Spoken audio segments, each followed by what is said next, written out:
두 번째로 소개해드릴 어플은 법무통입니다. 시청에 앞서서 좋아요, 구독하기 부탁드리겠습니다. 마음에 드는 부동산을 선택하셨다면 매매 계약을 하시고 또 등기를 치셔야 되잖아요. 보통은 이제 거래하신 공인중개사 통해서 법무사를 소개받고 대행 수수료를 지불을 하죠. 간혹 셀프 등기도 하시는데 이게 익숙하신 분들에게는 어렵지 않겠지만 처음 하거나 아주 간혹가다 한다고 하면 또 대출까지 껴있다고 하면 어렵게 느껴질 수 있는 작업이고요. 절충한 것이 바로 법무통인데요. 법무사를 통해서 보다 전문적이고 편리하게 등기 업무를 보면서 수수료는 대폭 아낄 수 있는 그런 최강의 어플입니다. 만약에 지금 부동산 매매 계약을 하시고 공인중개사를 통해서 법무사에게 맡기려고 하셨다면 최소 몇십만 원은 아끼실 수가 있으세요. 이해하시기 쉽도록 공인중개사를 통해서 연결된 법무사 수수료와 법무통을 통해 연결된 법무사 수수료 견적을 비교해서 소개해드릴게요. 이 건은 2019년 5월에 매수한 건인데요. 당시 공인중개사를 통해 연결된 법무사에서 받은 견적이고요.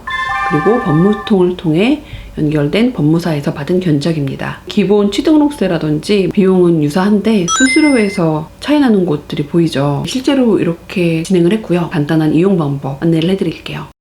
먼저 법무통 어플을 다운로드를 받으시고요. 간단히 회원 가입을 합니다. 부동산 등기 견적 요청을 클릭하시고요. 필요한 등기 서비스를 클릭하세요. 저는 아파트 매입권이라 그 소유권 이전 등기를 선택했고요. 지역과 매매 가격을 선택하신 후 매매 계약서를 올려야 하는데요. 민감한 개인정보를 제외하시고 이 상단 부분만 사진 찍어서 뭐 잘라내기를 하신다든지 해서 이제 업데이트를 합니다. 끝이에요. 예, 이렇게 올려놓으시면 많은 법무사들이 견적서를 제공을 해옵니다. 저는 잔금 바로 하루 전날 올렸는데 그날 저녁에 9건의 견적을 받았어요. 이게 비용을 세이브한다고 해도 이게 중요한 서류와 큰 금액이 오가는 거래잖아요. 특히 이 어플을 처음 접하신다고 하면 이걸 통해 그 업체를 선정하시고 거래를 하실 때 불안하실 수 있죠. 이 법무통을 통해서 좀 더 안전하게 거래를 하실 수 있는 방법을 정리해봤습니다. 뭐 이렇게까지 해야 하나 싶지만 거래가 불안하시다 싶으신 분들은 따라하셔도 좋을 것 같습니다.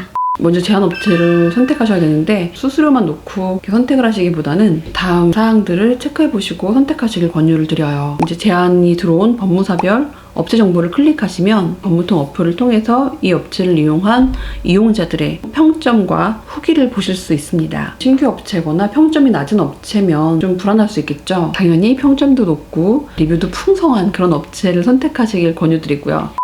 그 다음으로는 선택하시고자 하는 업체 정보를 외부 협회를 통해 확인하실 수 있는데요. 제안받으신 업체가 법률사무소라고 하면 외부 변호사협회를 통해서, 법무사 사무소라고 하면 법무사협회를 통해 업체 대표자명, 연락처까지 일치하는지 확인하실 수 있습니다. 그리고 추가로 이게 법무통과 이 외부 협회에 게재된 업체명과 대표자명이 같다고 하더라도 양쪽의 연락처가 다를 수가 있어요. 이런 경우 법무통 말고 외부 협회에 게재된 대표번호로 전화를 하셔서 법무통에 게재된 내용이라든지 담당자 연락처라든지 이러한 내용들을 다시 한번 추가로 확인하실 수 있습니다. 번거롭더라도 좀 더 안전하겠죠.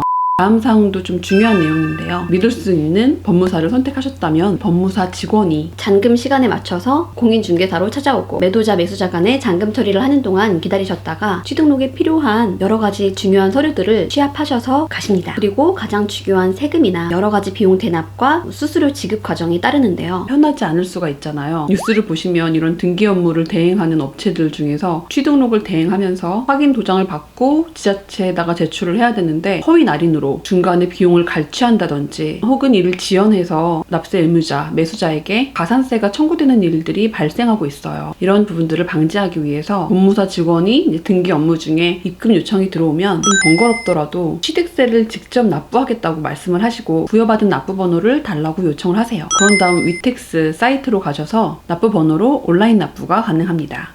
제 경우는 직접 납부하겠다고 말씀을 드렸는데 해당 법무사에서 그날 등기 업무가 굉장히 많은데 그걸 다 원활하게 처리하기 위해서 그날 필요한 등기 취득세를 오전에 다 미리 선납하시고 움직이셨다고 그 납부번호를 달라고 요청을 드려서 조회를 해보니 저희 물건에 대한 취득세 납부가 완료되었다고 뜨더라고요. 그래서 그 내용 확인하고 수수료를 포함해서 모든 비용들을 법무사에 입금을 했죠. 이번 영상에서 제가 준비한 돈 버는 유용한 어플 소개는 여기까지고요. 참고로 오늘까지죠. 아파트 청약이 가능했던 아파트 투유 서비스 종료를 하고 감정원에서 청약 홈이라는 어플을 게시를 했어요. 많이들 아실 것 같은데 아파트 청약 준비하시는 분들은 또 참고하시고요. 제가 준비한 내용은 여기까지고요. 도움이 되셨다면 좋아요, 구독하기 부탁드리겠습니다. 또 만날게요.